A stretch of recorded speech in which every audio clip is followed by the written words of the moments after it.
الحمد لله وحده والصلاة والسلام على من لا نبي بعده. أما بعد فأعوذ بالله من الشيطان الرجيم. بسم الله الرحمن الرحيم. وهو الله في السماوات وفي الأرض يعلم سركم وجهركم ويعلم ما تكسبون وما تأتيهم من آيات ربهم إلا كانوا عنها معرضين. وهو الله في السماوات وفي الأرض، وہی اللہ ہے جو آسمان اور زمین میں ہے. یعلم جانتا ہے سرکم جو تمہارا پوشیدہ عمل ہے، یعنی جو تمہارا پوشیدہ ہے. وجہرکم اور جو تمہارا ظاہری ہے. ویعلم اور وہ جانتا ہے ما تکسبون جو تم کماتے ہو. اس آیات مبارکہ میں اللہ رب العالمین نے اپنے کمال علم کا ذکر فرمایا ہے کہ اللہ رب العالمین خوب علم رکھنے والا ہے، خوب جاننے والا ہے. اللہ کی ذات وہ ذات ہے، رب تعالیٰ فرماتے ہیں کہ جو کچھ زمین میں ہے اور جو کچھ آسمان میں ہے ساری چیزوں کا اللہ رب العالمین خوب علم رکھنے والا ہے اور ہر ایک ذرے ذرے کا علم رکھنے والا ہے. جو اس کائنات میں ہو رہا ہے اللہ رب العالمین کو معلوم ہے اور پتہ ہے.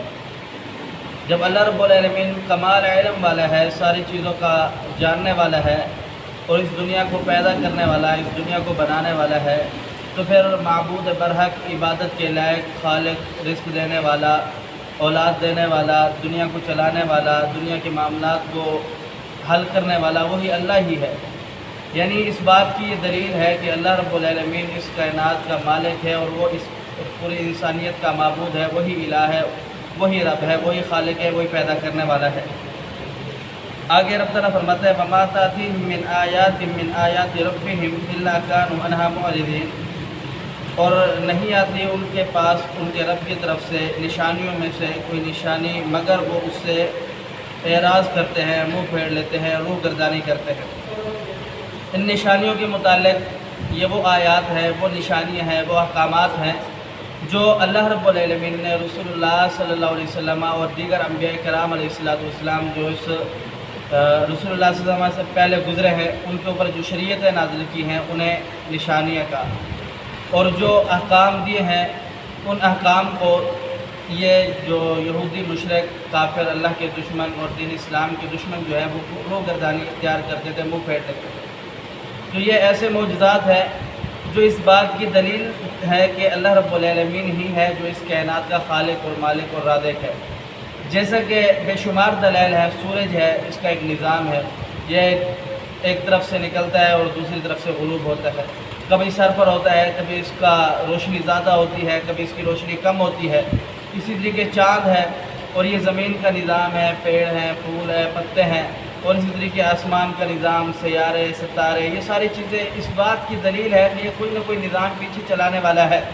جب انسان اس بات پر غور کرتا ہے تو اس سے ایک ہی چیز سمجھ آتی ہے، وہ ایک ہی ہستی ہو سکتی ہے جو الہ ہے، جو معبود ہے، جو اللہ ہے، جو عبادت کی لائق ہے، وہی اللہ ہے، اسی کی عبادت کی جا سکتی ہے. جناب ابراہیم علیہ السلام کی مثال ہے. جیسے کہ ابراہیم علیہ السلام نے کہا کہ سورج کو خدا مانا، چاند کو خدا مانا، فلاں چیز کو خدا مانا، فلاں چیز کو خدا مانا. پھر کیا سوچا کہ یہ بھی کسی کی مخلوق ہے، یہ تو اپنے اختیار میں نہیں ہے نا.